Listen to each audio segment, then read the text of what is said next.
J'aimerais vous demander juste un petit exercice, celui de connaître le nom de l'homme qui est à côté de vous.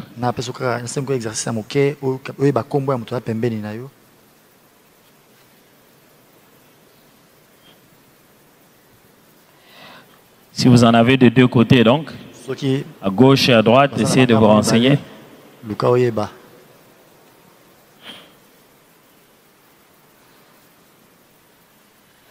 Ils vous ont dit le nom? Ok. Je vais compter jusqu'à 3. Vous allez dire très fort le nom de votre voisin de gauche. Dans 2. 1, 2, 3.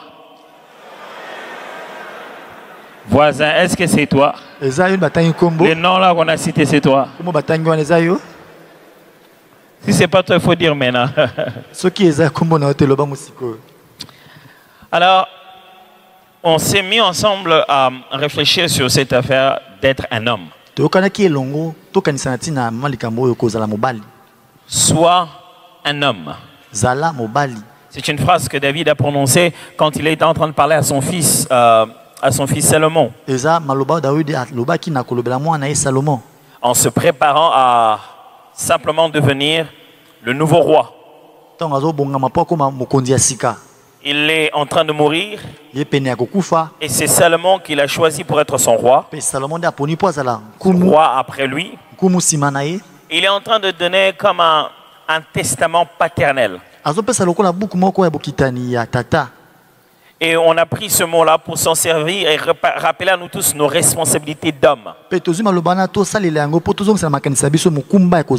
c'est là à 4 niveaux. Être un homme, pas père, un homme. Être un homme en tant que père. Être un homme en tant qu'époux. Être un homme en tant que sacrificateur. Et être un homme en tant que coach. Et je vais lire avec vous ce texte de 1 roi justement. Chapitre 2, à partir du 1er au 4e verset.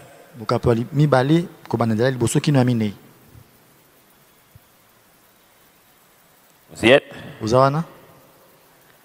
Les hommes, on se plaint tout le temps que les hommes sont tout le temps dans leur téléphone. C'est le moment d'être dans votre téléphone maintenant.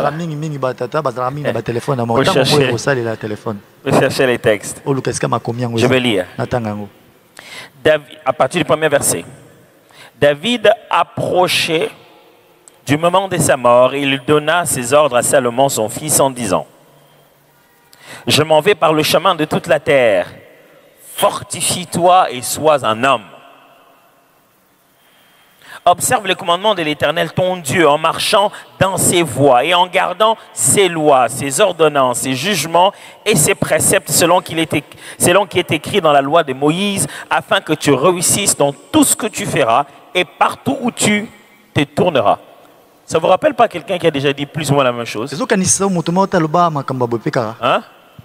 Ça vous rappelle Moïse en train de parler à Josué, non? Exactement. Et afin que l'Éternel accomplisse cette parole qu'il a prononcée sur moi. Si tes fils prennent garde à leur voie, en marchant avec fidélité devant moi, de tout leur cœur et de toute leur âme, tu ne manqueras jamais d'un successeur sur le trône d'Israël. David, en tant que père responsable, détient une promesse. La promesse de Dieu est que il va toujours avoir sur le trône la descendance de David. À une condition. Qu'il reste avec Dieu. Que ce nouveau descendant-là reste dans la crainte de Dieu. Donc,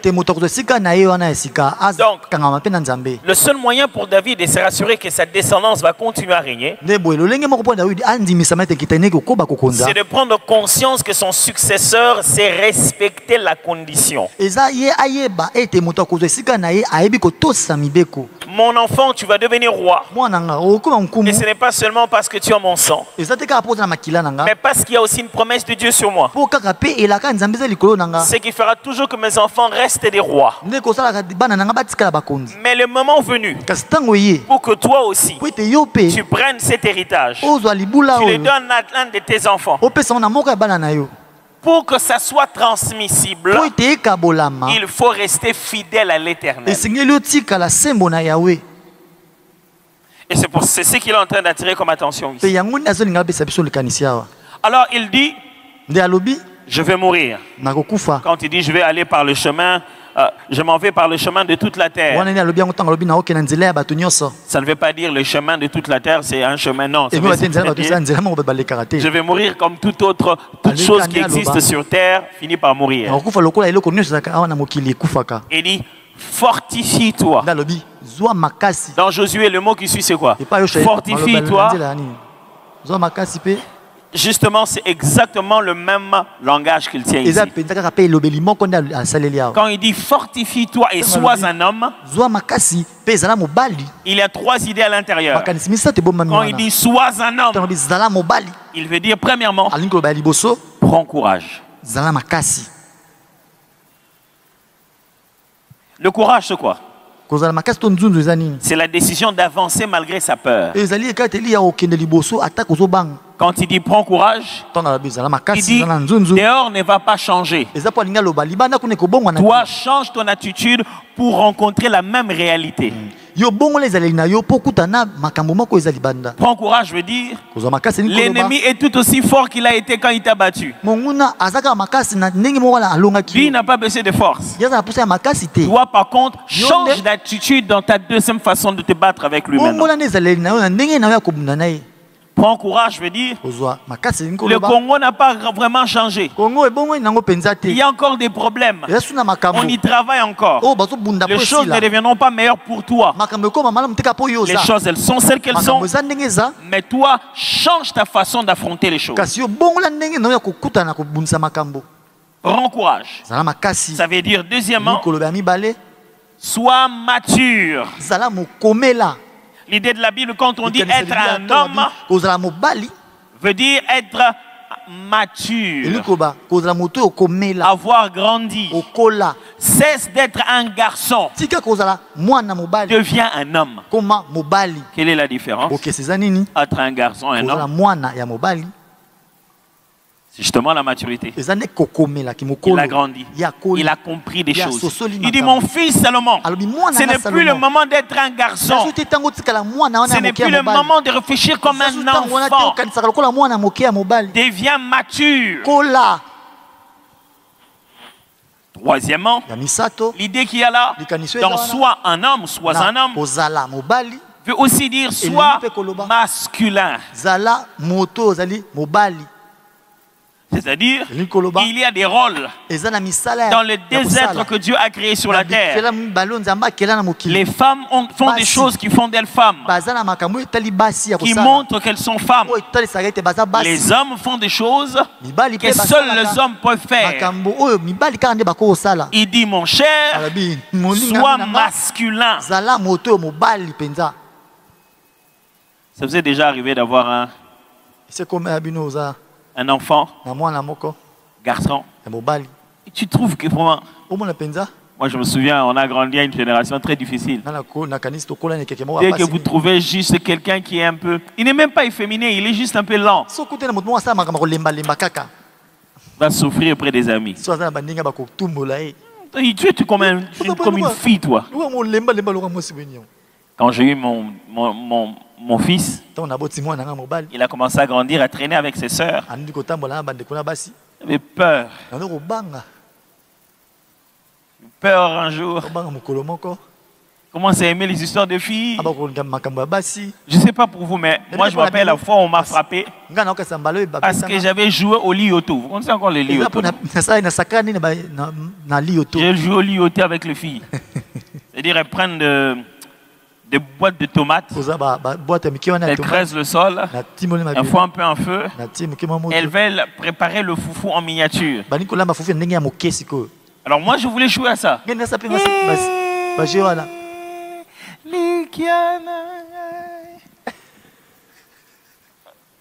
Et chez nous, il y a plus d'hommes que de femmes. Et pas la biso anda ko eza na mibali bele ko On m'a bien rendu masculin ce jour-là. J'avais tellement peur que Roland devienne un peu... Ce soir, je reviens. Sa mère me dit, tu sais pas ce qui s'est passé aujourd'hui. J'ai quoi? Il dit, il y avait un cancre là qui est entré dans la maison. Toutes les filles ont commencé à sauter sur les chaises. Maintenant, Roland leur a demandé, qu'est-ce qu'il y a? Il y a un cancre là.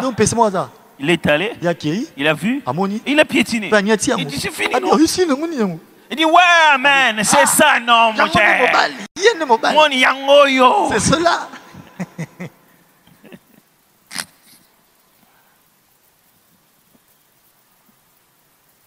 Alors, il veut dire, sois un homme. Il veut dire, sois masculin.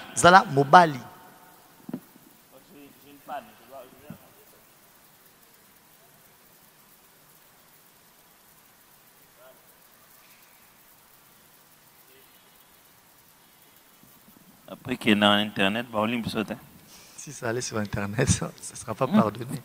On ne te ratera pas. C'est un monde sans Dieu.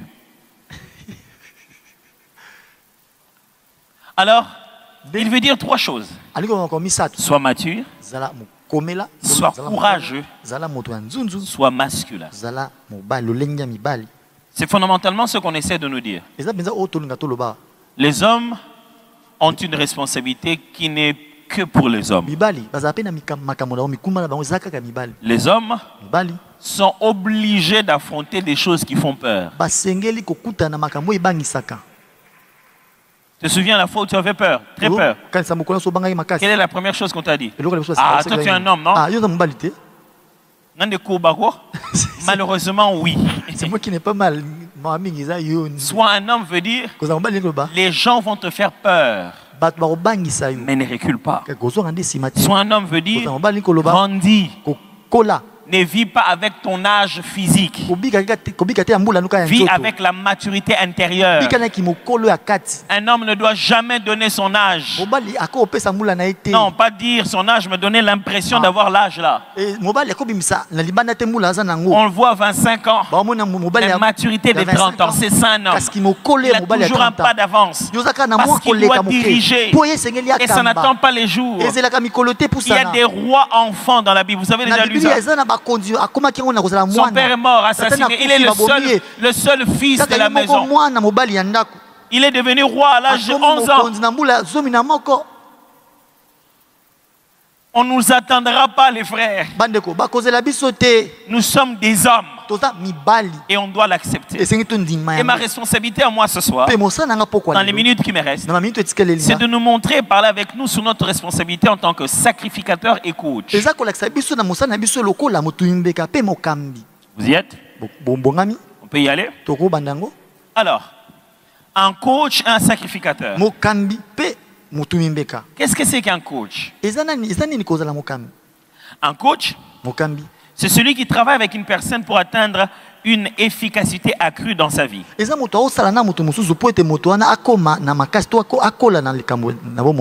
quelqu'un pour qu'il devienne très efficace dans sa vie. On m'appelle coach. Et non seulement dans la vie de la personne, mais des fois aussi dans sa carrière. Et comment il fait ça? Il utilise ce qu'on appelle de l'apprentissage ciblé. C'est-à-dire, il t'apprend la chose dont tu as besoin pour devenir plus efficace. Le coach ne te dit pas qu'est-ce qu'est le ballon. Il regarde que tu es gardien de but. Il va te donner, te permettre d'apprendre des choses qui vont améliorer le gardien que tu es. Un coach donc, c'est quelqu'un qui travaille avec une personne pour qu'on atteigne les objectifs de cette personne-là, en aidant cette personne à apprendre les choses bien précises, bien ciblées. Qu'est-ce qu'il veut le coach? Il vise le potentiel maximal de l'individu. Quel est le repère du potentiel maximal? C'est fixé par l'individu lui-même. Je vais atteindre tel niveau dans ma vie. Je prends un coach qui veut m'aider à ça. J'évalue avec lui les objectifs et ce que ça demande d'atteindre cet objectif. Et il m'aide. Coacher en soi, c'est un modèle de croissance. On t'aide à grandir dans ton potentiel. Mais ce modèle-là est rempli de directives. On te montre des orientations de ce qu'il faut faire. Et tout ça, c'est ce qu'il faut faire, pas réfléchir. Le coach ne se limite pas à te faire réfléchir, il t'amène à l'action. Pas faire tout et n'importe quoi. Faire des actions liées aux objectifs que vous êtes atteints d'atteindre dans ton plein potentiel. Le coach n'est pas là pour ton passé. Il n'est pas là que pour ton présent. Il vise tellement ton avenir. Il veut t'aider à améliorer ça en posant des actes qu'il faut au présent. Alors le coach, quand il regarde, il voit l'avenir. C'est pourquoi ils viennent, ils s'assoient sur des bancs. Ils sont sélectionneurs. Ils regardent, ils voient l'avenir. Ils ne voient pas le joueur que vous voyez là en première division. Ils voient l'avenir. Il peut voir ton avenir dans ton présent. Il est capable de s'investir avec toi pour que cet avenir qu'il voyait, vous puissiez le vivre ensemble. Toujours avec moi? Amen. Si j'ai défini le coach, c'est juste pour quelques dames qui sont au milieu de nous. Mais tous les hommes connaissent le coach. C'est comme quand on grandissait. Il y avait une conférence nationale souveraine en RDC, au Zaïre. Et à un moment, il y a eu aussi des consultations à Brazzaville. Vous avez fait des consultations à Brazzaville. Au Zaïre, à l'époque, c'était Monseigneur Mosengo qui avait dirigé les consultations. Et il y avait un autre prêtre qui l'a fait aussi. Alors quand on regardait la télé, on disait, ah, il y a Mosengo na bango. C'est lui leur Mosengo. Donc on appelle l'inconnu par le connu. Coach, Isaïe Bengue. Coach, Isaïe. Définition directe.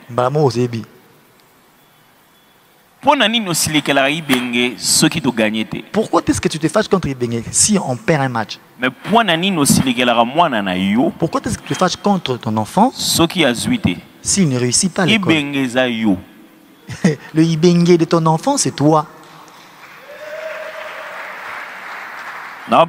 Je le répète. Pourquoi est-ce que tu te fâches contre Ibenge? Tu vas te disputer pour une histoire de Mourinho que tu n'as jamais rencontrée. Tu vas te plaindre au Zidane, il ne sait même plus travailler. Et pourquoi est-ce que l'enfant qui habite chez toi, s'il ne réussit pas, tu te fâches contre lui? Tous à la maison, il faut qu'on se fasse contre le coach. C'est toi le Mourinho de ta maison. C'est toi le Ibenge de ta maison. Ibenge, pourquoi est-ce qu'on n'a pas réussi?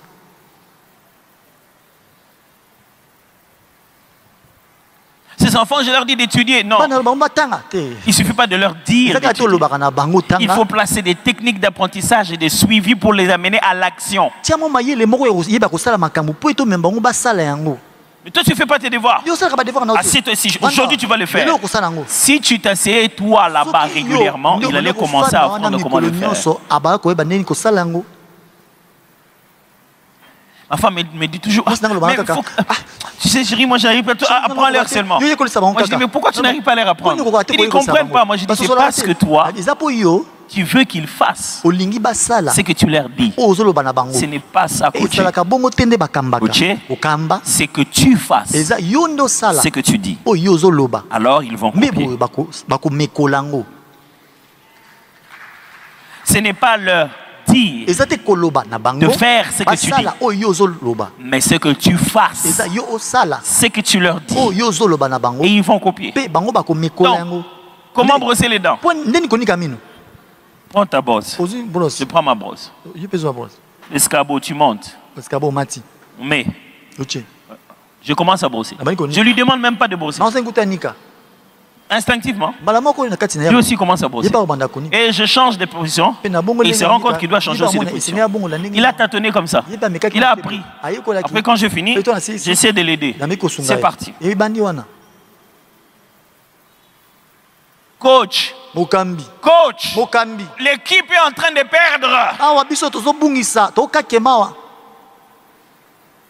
L'équipe de la RDC est en train de perdre parce qu'on a assassiné les coachs de notre pays. On a trouvé un système qui a tué les hommes dans la maison. Nos maisons manquent des hommes. Nos pays manquent des hommes. Pas des politiciens, pas des administratifs, pas des gens fliqués, des hommes.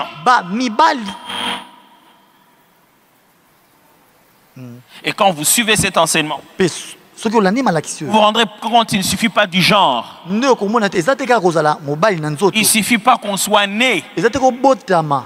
Il faudrait vivre le fait d'être un homme. Lisons Marc chapitre 1, versets 16 à 18. Il suffit de regarder cette salle. Et vous vous rendrez compte que nous n'avons pas ici tous les hommes de cette église. Parce que quand on a dit homme, ça ne leur dit rien. Est-ce que vous comprenez de quoi je parle? Le concept homme est d'une individualité, d'un individualisme si fort que chacun pense qu'on ne peut devenir homme que selon lui. Et qu'il n'existe pas un modèle de masculinité. Pendant que le concept femme est d'une collégialité, qu'être femme doit respecter un standard commun. Donc les hommes sont des loups solitaires que chacun peut devenir comme il veut. Et les femmes sont un modèle communautaire que peuvent devenir tous un travail collectif.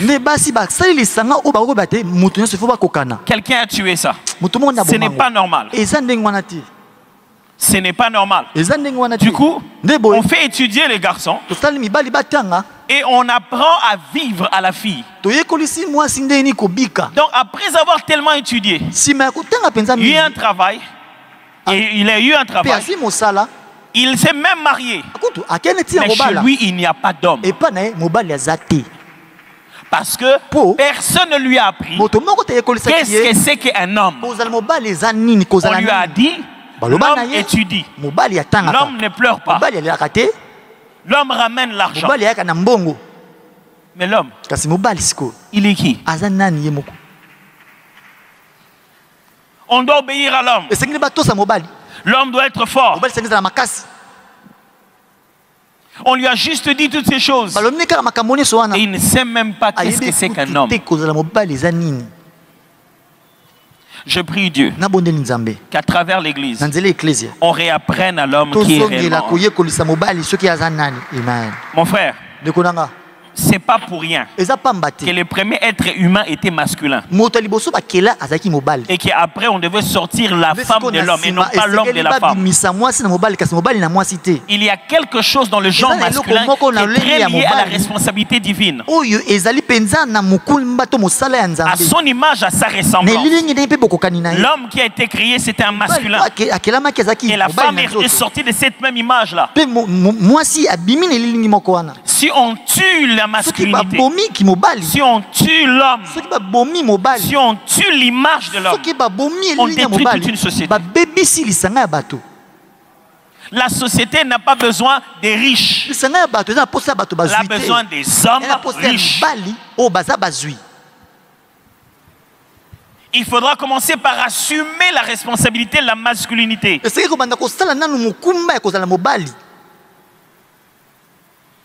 Marc chapitre 1, versets 16 à 18.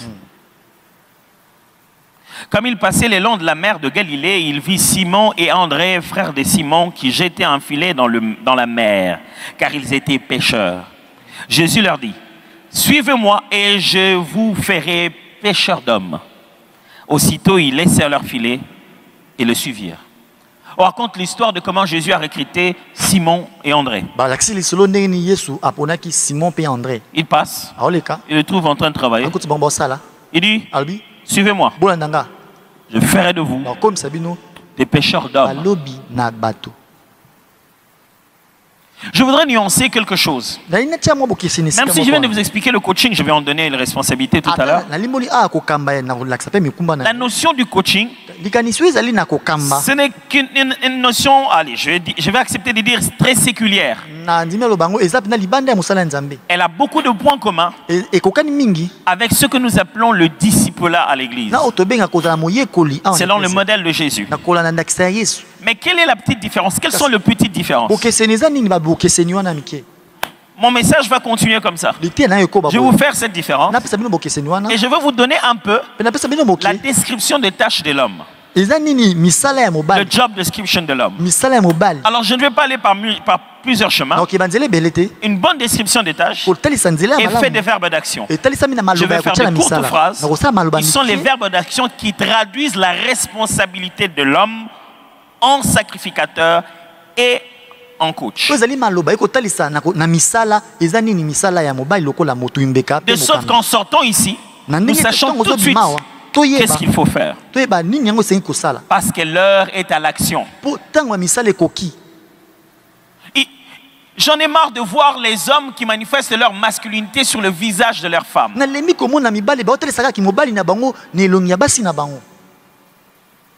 Quand il a tellement connu sa femme, c'est là qu'il s'est dit qu'il est fort. Et il raconte ça avec ses amis. Cher, ce jeu de moi. Te font le film. Reprenons le film.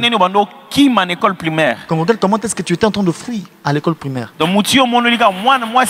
Et la personne que tu as choisie pour montrer ta force, c'est la femme d'autrui. Mes amis, un homme qui frappe sa femme, c'est un homme affamé.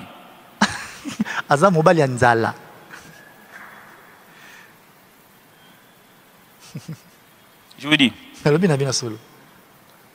Jésus nous appelle son épouse. Vous le voyez en train de nous frapper à tout moment. Comment il nous dirige? Par sa parole, par son esprit, par son exemple.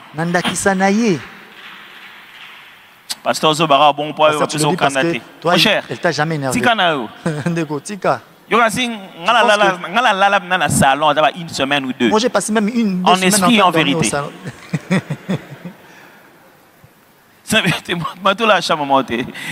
Quelque chose peut arriver. Je ne veux pas dormir dans la chambre parce que je veux garder ma foi. Mais tu veux me montrer que tu es un homme. Gagne le combat de ta propre colère. Si tu veux voir un homme parfait, dit la Bible, il sait d'abord tenir sa langue en bride. Et il sait se contrôler lui-même. Si on dit ceci, celui qui se contrôle lui-même, c'est la Bible qui dit, il est plus grand qu'un roi qui conquiert des villes.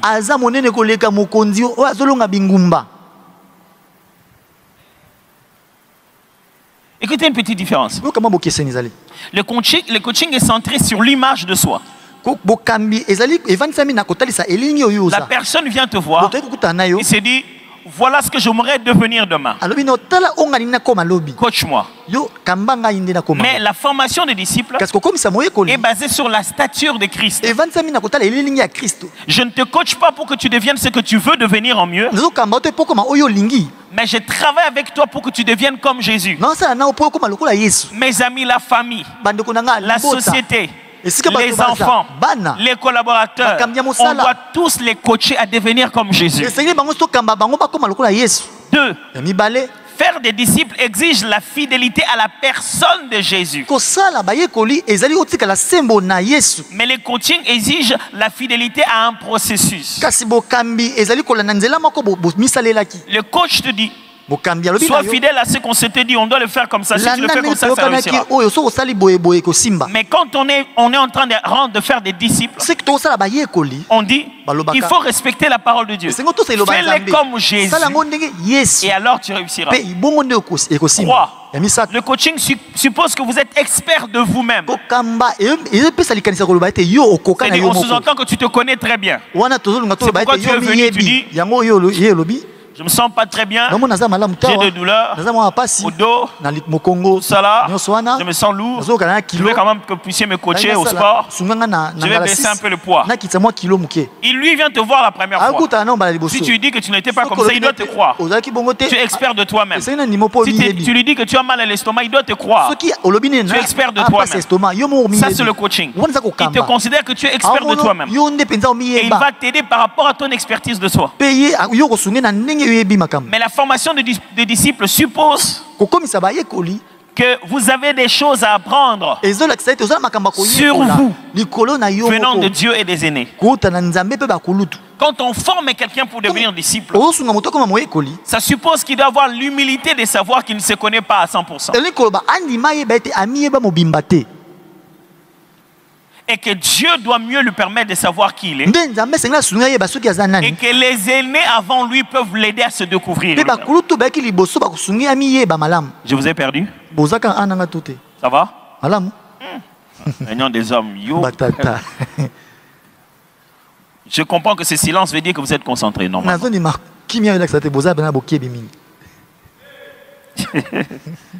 Merci mon cher, vraiment. Tu m'as beaucoup aidé mon cher. 4. Le coaching utilise les autres pour vos objectifs. Mais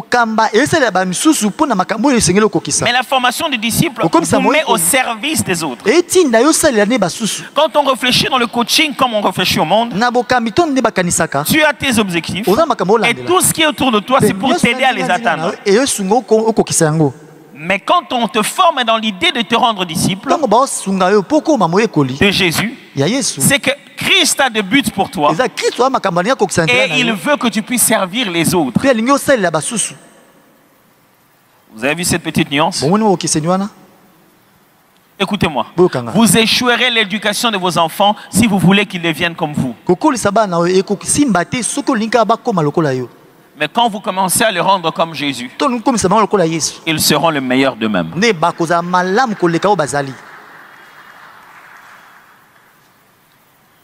Coach, Jésus passe à côté de l'eau en coach. Il trouve des gens.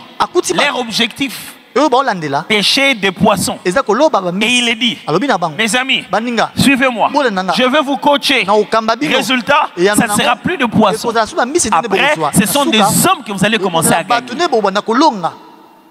Un véritable coach, c'est celui qui a un agenda clair de ce qu'il va faire de ses coachés. Tes enfants, ils vont devenir qui? Est-ce que vous avez entendu ce que Jésus a dit?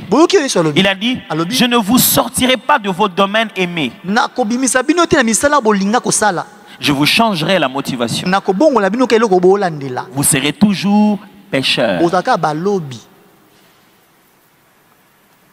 Mais vous ne chercherez plus la même chose. Il n'a pas dit suivez-moi, je ferai de vous charpentiers. Ça c'est la plus grosse erreur que nous avons comme homme. Quand nous avons la responsabilité d'encadrer les enfants, les autres hommes, les filles, les collaborateurs, nous voulons faire de nous. Ne faites pas ça.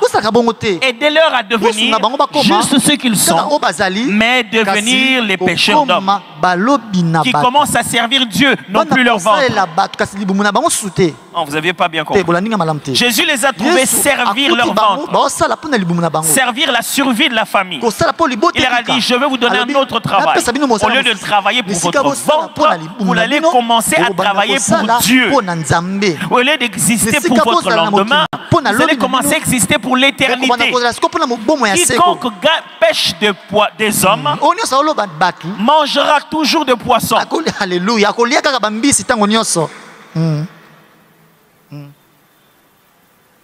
4 responsabilités de l'homme en tant que coach. 4. Vous y êtes? Les gars, vous êtes là toujours? Ça va? Ok.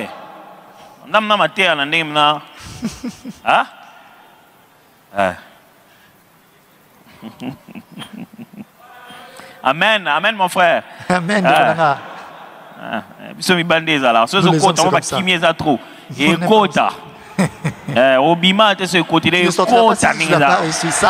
va vraiment pénétrer. Première responsabilité d'un homme en tant que coach. Faire un disciple. Mes amis, j'ai une question pour vous. Qui est votre disciple? Un homme ne peut pas vivre sans disciple. Tu dois avoir quelqu'un qui te suit, à qui tu as ouvert les portes de chez toi. Tu as ouvert ta poche, ouvert ton assiette, qui reste avec toi. Pas quelqu'un à qui tu donnes l'information, mais que tu accompagnes dans la transformation. Et Jésus ne dit pas qu'il nous envoie enseigner juste les disciples. Il dit faire les disciples. Quel est votre programme pour faire des disciples dans votre maison? Est-ce que vos enfants sont vos disciples? Combien de disciples avez-vous? On a tué le mentorat en Afrique. Tout le monde veut chercher l'intelligence à l'Internet. Mes frères et sœurs, l'Internet ne vous rend pas sage. La sagesse s'apprend dans la vie à travers les aînés. L'Internet vous donne beaucoup d'informations, mais ne vous donne pas de la sagesse. La sagesse est dans la vie de ceux qui ont vécu avant vous avec Dieu. C'est pourquoi c'est dans la Bible. C'est pourquoi la Bible n'est pas écrite comme un dictionnaire, mais elle remplit plutôt de vécu des autres. Est-ce que vous faites des disciples? Parce que tu veux dire quoi? Je veux dire, êtes-vous intentionnel dans la manière de rapprocher quelqu'un à côté de vous pour qu'il apprenne à travers ce que vous êtes et ce que vous faites? Un homme qui se respecte a toujours une autre génération à laquelle il est en train d'apprendre des choses.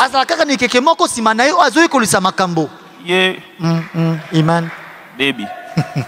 Au Congo, un homme qui se respecte, c'est celui qui marche toujours avec des petits bitinda, chargé de couvrir ses bêtises.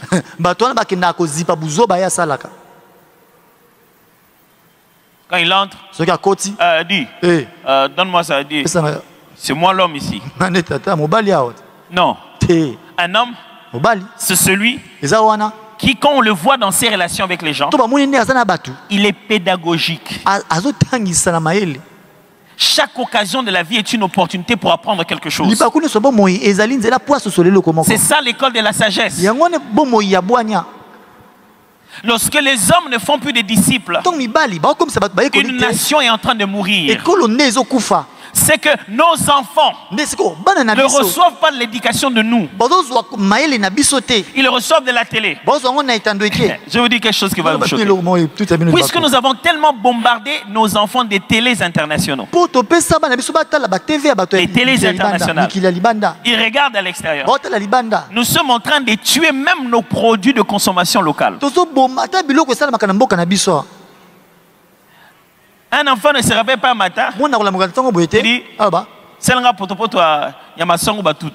fais-moi la bouillie faite avec le maïs qu'on a. Des déchets. La bouillie faite de déchets. Jamais la bouillie faite de déchets. Tu as raté. Les déchets. Et tu verras que les enfants ne vont pas te dire ça. Ils vont te parler de Kellogg's, qu'on ne fabrique pas ici, mais qu'il a vu à la télé. Pourquoi? Parce qu'avec son père, ils n'ont jamais parlé de Potopo Tantsenge. Jamais. Son père considère ça comme une honte. Ce ne sont pas des politiciens qui tuent ces pays. Nous avons abandonné la responsabilité des hommes.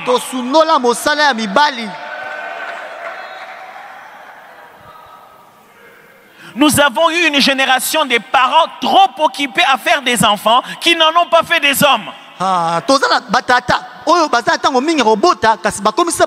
Ils nous ont multipliés au point qu'ils n'avaient même pas le temps avec un seul pour le coacher. Tout ce qu'on sait d'eux, c'est que ces vieux shérifs, ces vieux ninjas, ces vieux Zorro, aucun souvenir d'avoir marché avec lui, d'avoir parlé avec lui, de l'avoir entendu te dire qu'il t'aime. Je sais que je vous demande quelque chose que vous n'avez pas reçu. Mais à tous ceux qui l'ont reçu, à ceux qui croient en son nom, il leur a donné le pouvoir de changer de père, de devenir enfant de Dieu. On peut sauver nos familles, on peut sauver cette nation. Quand on prend la décision de faire des disciples, ne reste pas dans les quartiers sans choisir un jeune homme à qui tu veux partager les valeurs. Pour que tu vas acheter un livre à partager avec lui. Tu vas payer l'argent de concert pour qu'il aille avec toi dans ce moment d'adoration. Que tu vas venir voir chez eux. C'est ça, c'est comme ça qu'on prépare la relève. Qu'on ne vous trompe pas, cette histoire des petits enfants restés là-bas. Et nous les grands, on est ici. On va bombarder les grands et on va nous récupérer le pays.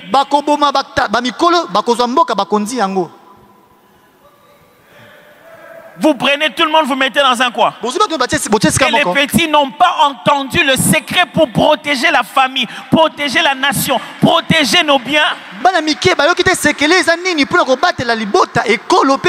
Ça n'a pas de sens. Où sont partis les hommes? Où sont partis les coachs? Où sont partis les faiseurs des disciples? C'est même entré dans l'église. Les gens qui boudent le plus à l'église, qui viennent de leur manière et qui rentrent de leur manière. Les hommes.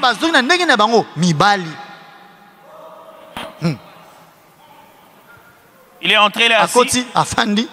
Regarde seulement sa façon d'entrer avec sa propre femme. Il entre avec sa femme comme quelqu'un qui entre avec un protocole.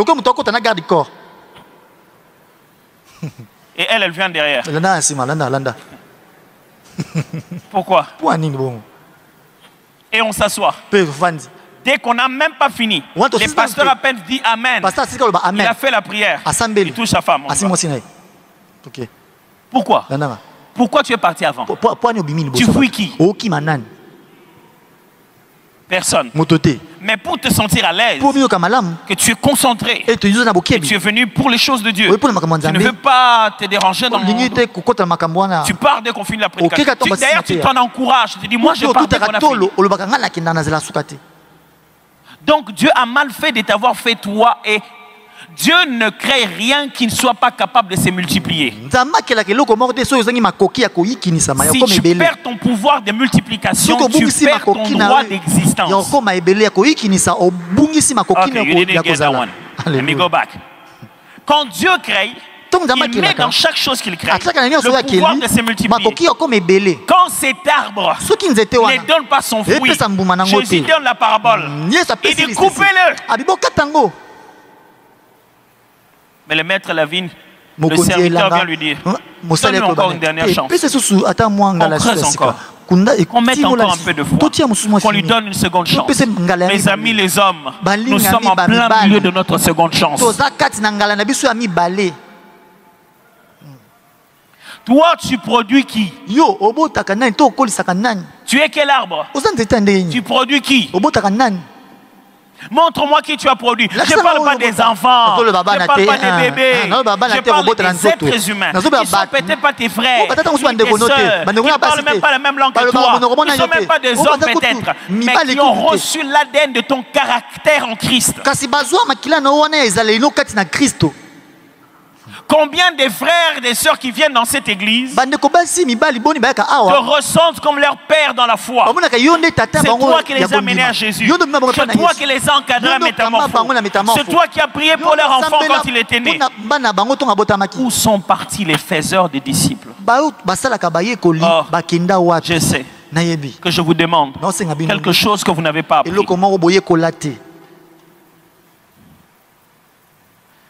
Mais si nous devons être des ancêtres d'une nouvelle génération, il faut qu'on le devienne.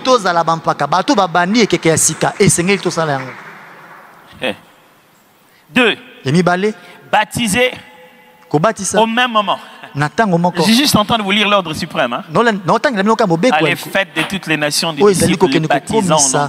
Notre deuxième responsabilité de coach, c'est baptiser au moment où on est en train de faire le disciple. Quand tu apprends à quelqu'un des choses, il faut que tu lui laisses le temps de risquer. Apprendre quelqu'un, ce n'est pas le surprotéger. Si tu veux apprendre à quelqu'un à tenir, laisse-les pleurer. Laisse-les se cogner. Tu vois qu'il va se cogner. Laisse-les se cogner. Il faut le baptiser. Est-ce que quelqu'un me comprend là? Je n'ai pas dit tu dis viens petit, viens. Je vais te baptiser ici. Tu vas souffrir, non. Je te dis, quels que soient les degrés de protection que tu vas faire pour lui, il finira par vivre sa propre expérience. Être un homme, c'est créer un cadre pour que les autres vivent leur propre expérience qui les fait grandir. Être un homme, ce n'est pas donner de l'argent à ton enfant à tout moment. C'est lui apprendre comment il peut gagner un seul dollar. Créer-lui son cadre de baptême financier. Est-ce que quelqu'un me comprend là? Un père te donne toujours l'opportunité d'échouer d'abord. Je veux que ma maison soit les endroits où Roland échoue. Pour que dès mort, il ne puisse pas échouer. Qu'il échoue ici. Quand je lui avais donné $200 et qu'il a mal utilisé, qu'il échoue à la maison, qu'il se retrouve à la nation pendant qu'il joue $2 milliards et qu'il commet les mêmes bêtises. Parce que de tout son temps dans la vie, c'est moi qui gérais même son argent. Pasteur, on n'a que $100. Si je lui donne, il va mal utiliser ça. Baptisez-les quand tu es en train de l'enseigner. 3. Modéliser l'imitation. Merci, très bien. Un coach donne le modèle à être imité. Il ne dit pas fais ça comme ça. Il fait ça comme ça. Il fait ça comme ça. Il fait ça comme ça. Jusqu'à ce qu'on commence à faire ça. Il fait ça comme ça. Jusqu'à ce qu'on commence à lui dire pourquoi tu fais ça comme ça. Regardez dans la Bible. Vous ne voyez pas Jésus appeler ses disciples et dire vraiment, vous ne priez pas pour ça. Pourquoi vous ne pouvez pas aller au point tard la nuit, prier, ou tôt le matin, avant de se réveiller. Vous ne le voyez pas en train de dire ça. Par contre, Jésus priait à un certain endroit. Les disciples l'ont vu. Après avoir prié, ils sont venus le voir et dire, Maître, enseigne-nous comment prier. Modéliser. Modéliser veut dire vivre ta vie de façon à l'exposer auprès de la personne qui doit copier.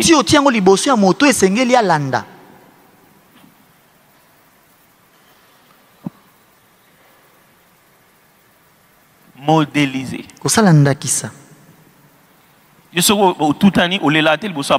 Comme toi tu commets une erreur, tu ne pleures pas devant les enfants. Qu'est-ce que tu leur dis?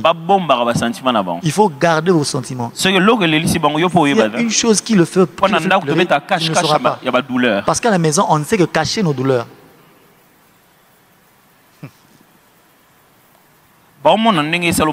Qu'ils voient leurs yeux comment ça fait mal. Ça n'a pas cité. En train de mentir. Dis-leur que ça fait mal. Et montre-leur que tu es courageux. Ce n'est pas parce que ça fait mal, ça ne fait pas mal. Nous, quand on amène les enfants à l'hôpital, on leur dit que ça fera mal. Et on leur demande d'être forts. Et on leur dit que ça nous a fait mal.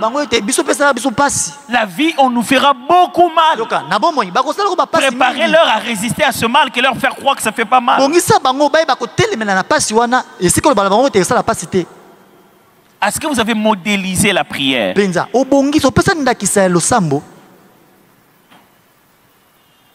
Pourquoi jusqu'à cette heure? Pourquoi tu ne fais pas tes devoirs? Papa, toi tu fais tes devoirs où? Papa, je t'ai jamais vu faire tes devoirs. Moi, j'ai déjà étudié. Mais là où tu travailles, tu n'as pas des choses à faire. Mais je fais ça tout ça au bureau et je reviens à la maison à 23h. Moi aussi, je fais ça tout ça à l'école. Donne le modèle de quelqu'un qui travaille dur. Amène cet ordinateur, travaille, et l'heure de travail est finie, tu te lèves de l'ordinateur, tu vas manger, t'occuper de leur maman. On sent qu'il y a un temps pour étudier et il y a un temps pour s'occuper de sa famille. Il faut modéliser l'exemple.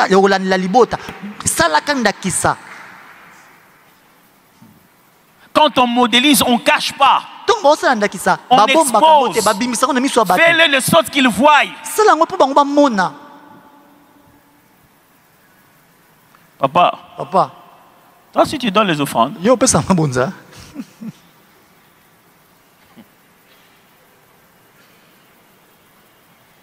Papa, on avait dit qu'il faut qu'on fasse des vœux pour acheter la parcelle pour l'église. Pourquoi on n'en a jamais parlé depuis qu'on est revenu à la maison? Tu es en train de modéliser quelque chose chez ton enfant. Dieu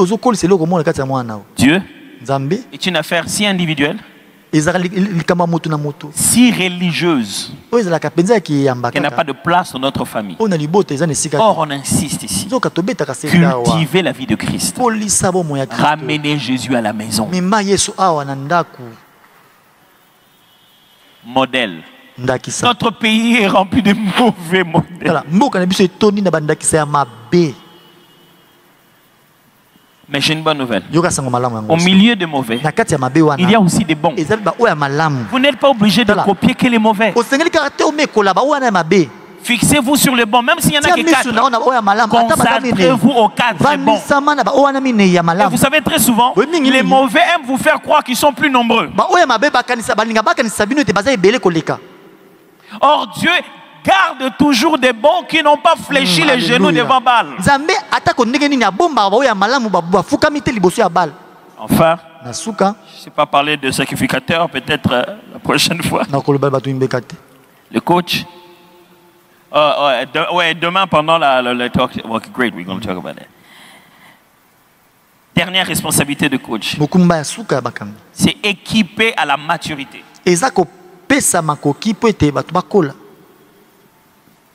Donner les moyens pour que la personne devienne mûre. Équipé à la maturité. Tout ce que je vous enseigne, c'est le coach Jésus qui a appliqué ça sur nous pour que nous devenions des disciples.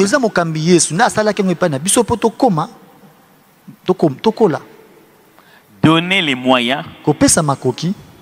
Équiper. N'achetez pas à vos enfants juste le plaisir. Équipez. Il y a beaucoup de parents qui achètent les pains, le lait, les habits de bonne année. Est-ce que ça existe toujours? Ça existe toujours? En tout cas, moi, je ne sais pas. Je ne sais pas si ma femme fait ça, mais on n'en a jamais parlé. Habits de bonne année, non. On paye les vacances. Vous allez ailleurs, on achète les cahiers, mais équipé. Équiper veut dire donner intentionnellement le genre de choses que la personne a besoin pour développer le potentiel qui est en lui. Ça suggère qu'il faut déjà que tu aies découvert son potentiel ou que tu sois en train d'étudier son potentiel. Quand je vais quelque part, je ne suis pas un grand acheteur des cadeaux des enfants, ça c'est ma femme. Elle en achète, même quand je lui dis que ça, on va détruire ça en 2 jours, mais elle achète quand même. Quand j'achète quelque chose pour un de mes enfants, c'est pour jouer, mais surtout pour s'entraîner à ce que je crois qu'il est. C'est pour attiser le goût de la chose en lui. Quand je l'amène quelque part, quand j'achète un livre, quand je le fais asseoir pour qu'il suive une vidéo, quand je l'encourage à aller dans un film, d'aller suivre quelque chose, je vais réveiller la chose qui est dedans. Oh ben, donnez-lui la chose qui est dans sa passion. Pas juste un désir, mais un besoin qui est dans sa passion.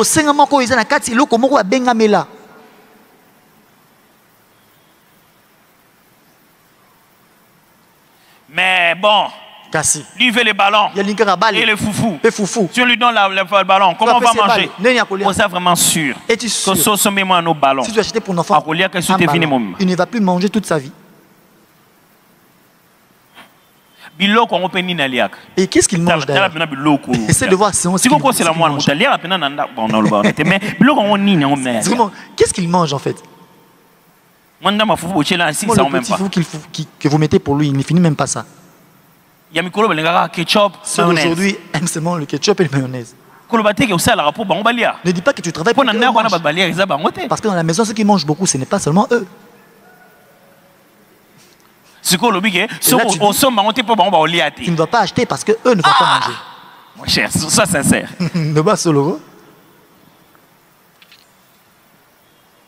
Tu peux dire aux enfants aujourd'hui, on va juste manger le pain. Les enfants, pour eux, manger pour l'instant, c'est comme une sorte d'amusement. Mais cet enfant peut oublier de manger parce qu'il est concentré à faire la chose qu'il aime.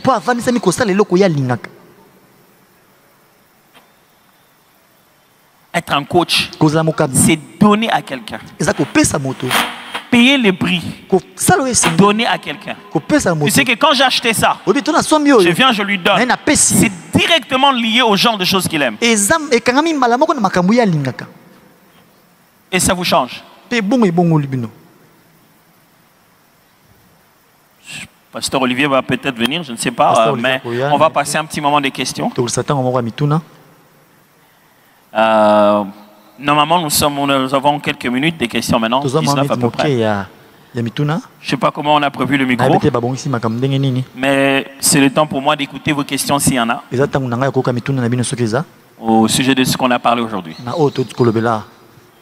C'est ça la différence dans la réunion des hommes. Donc après, on explique. Les femmes, elles ont déjà dit Amen, Amen, c'est bon, elles sont parties. Nous, les hommes, on prend un peu le temps de dire Amen. C'est-à-dire qu'il y a des questions dans la tête.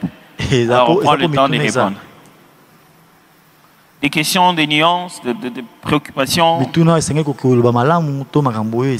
Les amis du média, comment on fait pour les micros? Vous pouvez bien lever les mains pour que je vous identifie. Ceux qui veulent poser des questions. Pasteur, vous venez rester avec moi? Ouais, amenez une chaise aussi, on va rester ici. Bonsoir, bonsoir encore. On a voulu que le pasteur puisse répondre à certaines questions. Il a donné plusieurs concepts. On a voulu vraiment que ça soit un moment d'échange. Et demain, surtout la partie sur sacrificateur, il y aura Top Table ici. Et il parlera de cela. Et puis il y aura un moment où l'assistance aussi peut poser des questions. Maintenant, il y a un micro qui est en train de passer. On prendra 5 questions et puis le pasteur va répondre. Si le temps nous est donné, on peut continuer. Vous pouvez lever les mains pour que je vous identifie. Oh, du coup, c'est devenu beaucoup de mains. Alors là, moi, je préfère que toi, tu les identifies. Hein? Pasteur, on fait une série de 7. Quand vous voulez. Ok. Le micro est déjà là-bas. Okay. Donc, on commence. Bonsoir. Bonsoir. Mon nom est Serge. Je veux savoir, est-ce possible, est-ce le rôle d'un coach de changer la vocation de quelqu'un? Ça veut dire que quelqu'un est appelé à faire telle chose, mais vous voyez tellement au-delà de ce qu'il voit que vous décidez, je vais changer sa vocation, je vais l'amener sur un autre terrain qui soit encore meilleur que ce qu'il est. Est-ce possible? c'est possible dans la mesure où la personne elle-même se serait sous-évaluée. Et que ce qu'elle a considéré être sa vocation n'était qu'une vision très faible de son potentiel. Mais ce n'est pas recommandé de transformer quelqu'un en ce qu'il n'est pas. Alors le leadership demande à ce que tu l'amènes à un degré de réalisation que la vision qu'il a de lui-même était petite. Et qu'il puisse épouser justement ce plan de Dieu dans sa vie, qui est beaucoup plus grand que ce qu'il pense. Mais vous ne pouvez pas juste vous rêver grand pour lui et changer sa direction pour qu'il aille dans la grandeur de votre rêve. Non.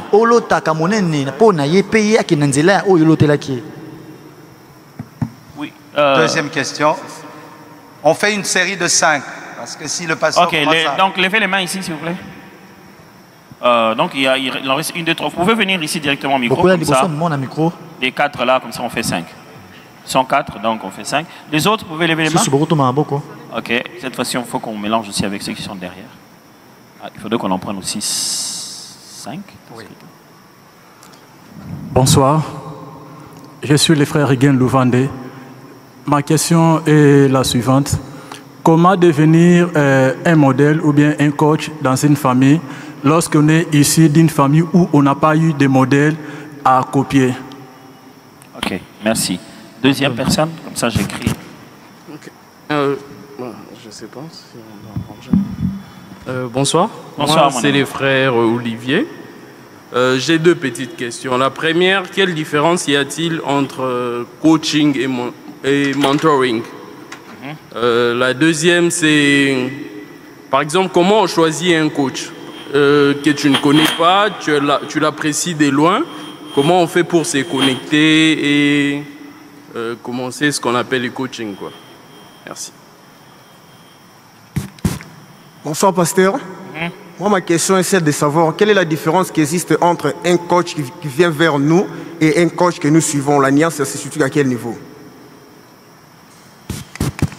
Bonsoir, moi c'est frère Jude. Alors ma question est un peu similaire à mon frère qui vient de passer juste avant moi. Quand on évolue dans une famille où on n'a pas un modèle précis, que faire pour devenir son propre coach? Ok, merci. Alors je vais rapidement y aller. Donc je suggérerai aussi la même chose ici. Donc quand on vous donnera la série des questions, si vous pensez qu'une personne a déjà posé la même question que vous sortez juste de la ligne et puis c'est bon. Alors, coach et mentor. Coach et mentor. Je n'ai pas voulu ici entrer dans les concepts théoriques de coach, mentor, conseiller. C'était pour vous faire comprendre le rôle qu'un homme exerce, qui est pareil à celui d'un coach, qui est pareil à celui d'un maître ou bien d'un faiseur de disciples. Mais si vous voulez qu'on reste dans la définition des concepts, voici une différence fondamentale entre un coach et un mentor. Un coach est tourné vers des performances, ta capacité de faire les choses. Pendant qu'un mentor est tourné vers ton caractère, ta capacité à devenir quelqu'un. Les mentors travaillent sur ton caractère qui supporte ton don.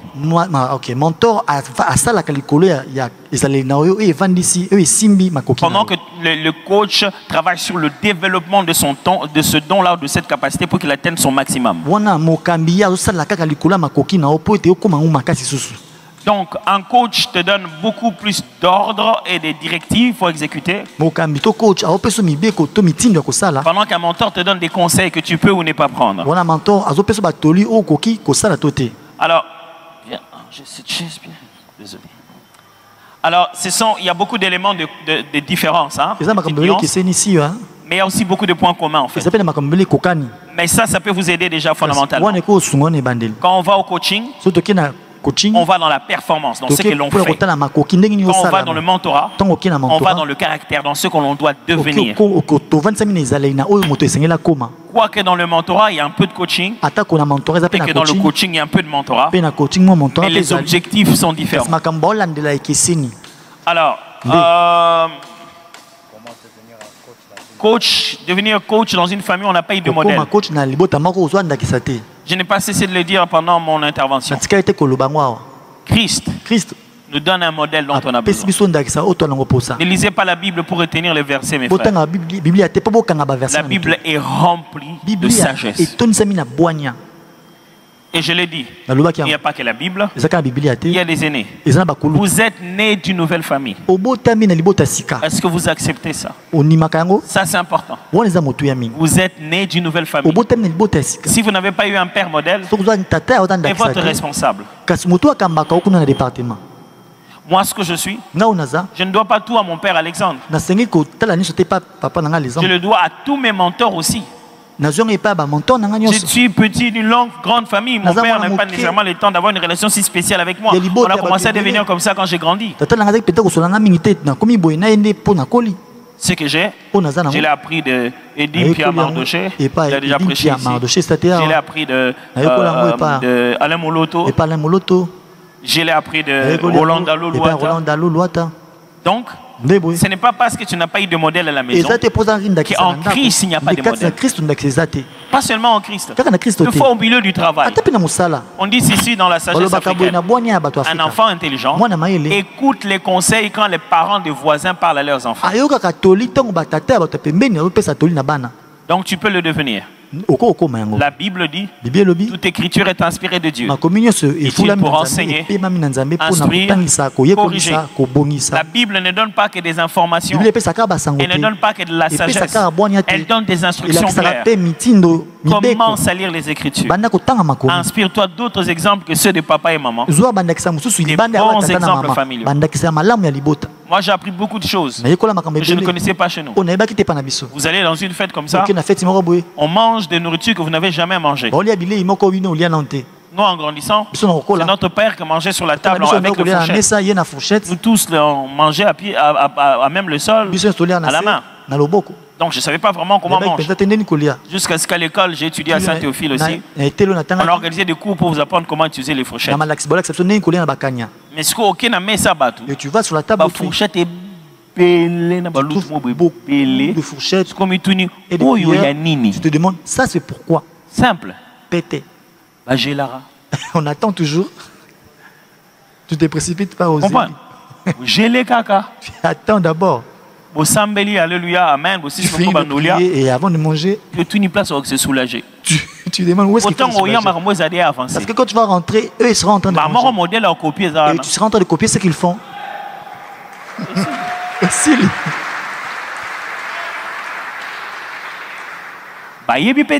eux ne le sauront pas. Dans ces endroits-là, on ne mange pas pour se rassasier. Tu ne peux pas te rassasier. Parce que tu...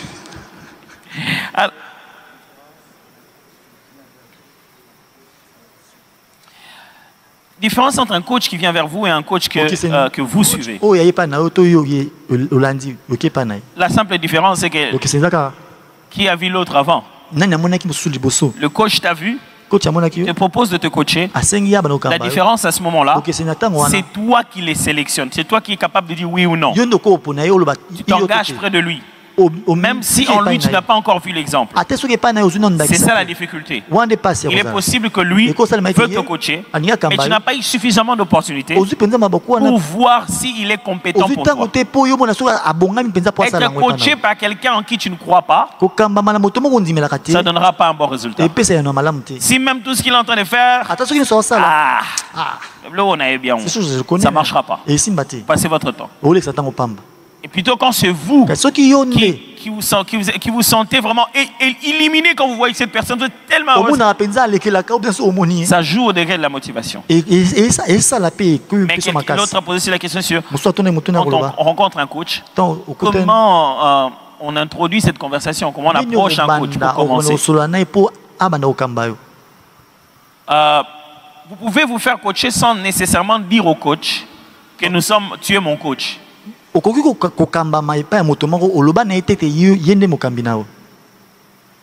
La première des choses, c'est le temps. Trouver l'opportunité de passer du temps avec cette personne. La deuxième des choses, c'est le sacrifice. Il ira à des endroits où tu n'as pas envie d'aller. Moi, avant même que je commence à être proche du pasteur Roland, être sous son coaching, j'allais partout lui prêcher. Ça veut dire transport. Hein? l'endroit où il a prêché, il a fini, on est sorti. J'ai le transport qui me fait arriver là-bas et de là, je prends à pied. Il ne me connaît même pas.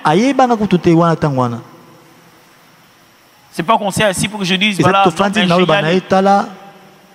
et quand je me suis rapproché de lui, j'ai maximisé encore. Aller partout, je ne sais pas que je suis dans son cortège. Non, je suis dans l'assemblée, je suis venu comme tout le monde. Vous devez payer le prix qu'il faut. Le sacrifice. Comment commencer? La conversation est une bonne chose. Un coach qui a besoin de vous coacher a besoin de vous voir performer. Vous ne pouvez pas vous faire coacher par quelqu'un qui ne peut pas vous voir exercer la chose. Je ne sais pas si vous comprenez de quoi je parle. Donc vous devez trouver un moyen, une opportunité pour quand lui il exerce, tu vois, et que quand toi aussi tu exerces, tu dois être capable de voir. Simple. Va le voir en toute humilité. Parle-lui en lui laissant la liberté de dire oui ou non. Tu ne lui imposes pas. Tu n'es pas obligé d'aller lui dire Dieu m'a dit. Surtout pas. Pas nécessairement. Dites-lui qu'est-ce que vous appréciez en lui. Sans le flatter. Dites-lui qui vous êtes, ce que vous attendez de vous, qu'est-ce que vous avez vu en lui, et qu'est-ce que vous pensez que ça peut se faire. Et pas lui dire, bon, je suis venu te dire que je voudrais que tu deviennes mon coach. Tu es en train de lui donner une nomination. Il va dire, bon écoute, laisse-moi le temps de réfléchir. Et ça, depuis qu'il réfléchit, je vais lui dire, je sens dans ma vie, j'ai besoin d'aide. Tel domaine, tel domaine, tel domaine. Et quand je vous vois, je trouve qu'il y a ça, ça, ça. Alors le coaching, ce n'est pas une salle de classe. Ça peut juste être le fait qu'ils te disent, ok, viens demain. Ou demain, il t'appelle rester avec ses amis. Parce que le coaching, ce n'est pas dire des choses, c'est créer un cadre d'apprentissage. Donc c'est pas seulement depuis qu'il me coach, on n'a même pas le temps. Tu sais combien de gens rêvent de rester avec lui, avec ses amis et manger comme vous êtes en train de faire. C'est toi qui n'écoutes pas bien les choses qui se disent pendant que vous mangez. Le coaching, ce n'est pas un nouveau diplôme à avoir. Il ne va pas te faire entrer en une classe qui va aller en deuxième année, troisième année, non. Il va t'approcher dans sa vie pour que tu apprennes de son quotidien. Alors pour ça, il doit se rassurer. Et s'il te met dans son milieu, quand tu sors pour aller dans ton milieu, tu ne deviens pas un mouchard. Or, le jour où toi tu es venu déjà lui parler, dans votre conversation, tu lui as déjà dit les mal de tes anciens coachs. Ah, pasteur Olivier, moi je vois vraiment que toi tu es avec le pasteur David Junior, mais donc dès que tu auras fini avec moi, tu raconteras mon histoire comme ça à la prochaine personne. Avec le pasteur David Junior, on allait des fois, bon, on reste chez lui à la maison, sa femme elle prépare de nourriture, c'est même pas propre. Donc il parlera de la nourriture. Mon cher, laisse-moi un peu le temps. Je vais réfléchir. Très important. Il me reste quelques 3 minutes. Les autres, on prend 2. On en prend une là et on en prend une derrière. Ouais, le frère vient. Là-bas, derrière, qui avait la main? Il y avait personne qui avait la main là-bas? Voilà, venez ici, mon frère. Allez-y. Micro. Bonsoir. Bonsoir. Moi, c'est Papa Michael Kunga. Pasteur, j'ai 2 préoccupations. Aujourd'hui, vous nous avez parlé de coaching. Vous avez plus attelé sur l'aspect d'être un homme où on devait transmettre à des garçons ou des fils. Mais qu'en est-il de ceux parents qui n'ont que 2 filles, comme moi? Alors, qu'est-ce que je remarque? À l'idée de vouloir être un modèle pour mes enfants, mes filles sont beaucoup plus attirées vers moi, à imiter ce que je suis, est leur mère.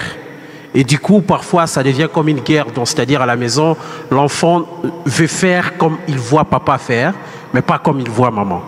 Et la deuxième préoccupation, c'est comment être un coach envers sa femme.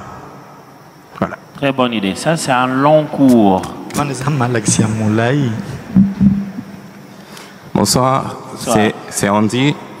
Alors, pasteur, par rapport à votre exposé, j'ai remarqué qu'il y a un souci par rapport à ce qui s'est passé dans le temps.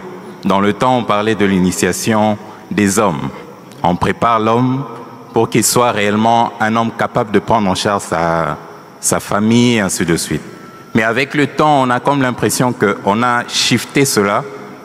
On est plus focus sur les femmes. Les femmes sont un peu plus préparées au mariage, à la vie, que les hommes. Alors, en tant qu'Église, qu'est-ce que l'Église préconise ou encore prépare pour que cela soit rattrapé? Parce que je pense que l'Église a aussi un rôle à jouer dans ce sens-là. Okay. Voilà. Alors, premièrement, désolé d'avoir donné l'impression que je parlais que d'encadrer les hommes. Hein. Je parle aussi d'encadrer les filles aussi. Parce qu'on est coach. Bien sûr, alors je vais te dire, mon frère, ça c'est des fois aussi c'est temporel. Hein. C'est juste l'âge que les enfants ont.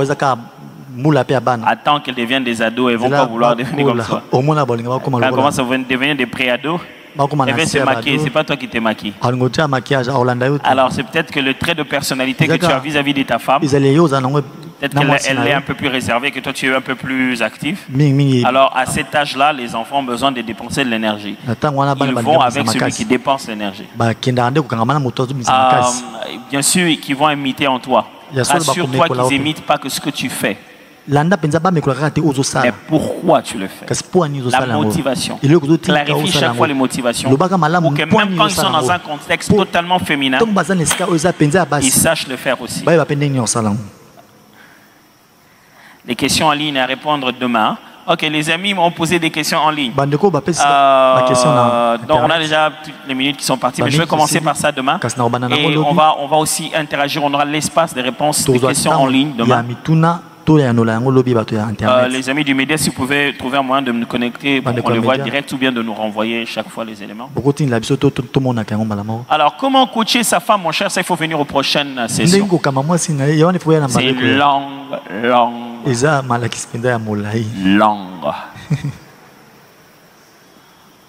langue.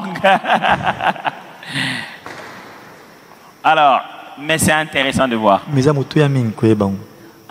Un homme, un vrai, c'est celui quand on regarde sa femme, même son propre père se rend compte que tu as élevé sa fille. Un homme, ce n'est pas celui qui dit à sa femme, rentre pour que tes parents puissent t'élever. C'est celui dont le père, quand il vient à la maison, se rend compte que sa fille a été élevée. On l'a fait grandir. Pas juste engrosser pour avoir des enfants, on l'a fait grandir. Et ça, c'est pas ce qu'on apprend aujourd'hui.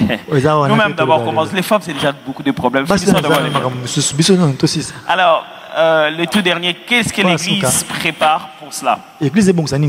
On a commencé. Alors, quand on dira qu'il y a réunion des hommes,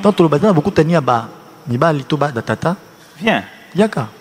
Tu as compris ce qu'on est en train de faire maintenant. Quand on a rencontre des hommes, ce n'est pas juste une prédication. Tous les hommes aiment être des orateurs, donc ils s'ennuient quand ils écoutent quelqu'un juste en train de parler. Il s'agit de discuter à haute voix des problèmes des hommes. Par exemple, si je ramenais le sujet que j'ai dit le dimanche, cette affaire de l'argent des poches des femmes, je suis sûr qu'il y a des gens qui avaient des motions dans le Parlement des hommes.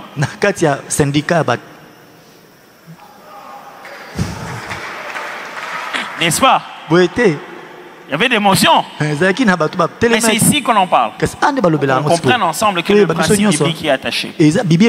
Comment ça fonctionne réellement. Donc, ce cadre appelé ministère des hommes, quand tu as vu les présentations, il y a plusieurs cadres à l'intérieur. qui peuvent aider. Et on va y aller petit à petit. Mais aussi parmi les choses, bon, je suis obligé de te le dire maintenant, parmi les choses qui me tiennent à cœur, c'est que lorsque nous allons construire notre école, qu'on ait de l'intentionnalité dans la formation des enfants, des hommes, depuis l'école, des masculins. Un programme au niveau de l'écodim dans l'intentionnalité masculine aussi chez les enfants. Alors aujourd'hui, je sais que sur 65% des femmes, il y a 35% d'hommes, c'est peut-être un peu plus d'ailleurs. Il y a moins d'hommes même à Kinshasa. Mais ce n'est pas seulement le nombre, c'est aussi la mentalité. Il y a des hommes, mais qui ne sont pas hommes. Mais les femmes, quand elles ont grandi, elles deviennent directement femmes. Alors qu'est-ce qui se passe? Les hommes qui ne sont pas hommes vont épouser des jeunes filles qui ne sont pas devenues femmes. Et ils vont divorcer après. Et les femmes qui sont devenues femmes sont comme s'ils avaient passé la génération de ces hommes-là. Parce que ces hommes-là n'ont pas grandi. Donc, du coup, il y a des femmes qui manquent de... C'est pas parce qu'ils manquent de... C'est parce que les jeunes garçons n'ont pas encore grandi. Alors, ils ont préféré jouer avec les jeunes filles. Ils commencent maintenant à s'embrouiller et puis à la fin ils divorcent. Si. Merci beaucoup. Est-ce qu'on peut acclamer les seigneurs? Oh, je disais, est-ce que nous pouvons vraiment acclamer les seigneurs? Gloire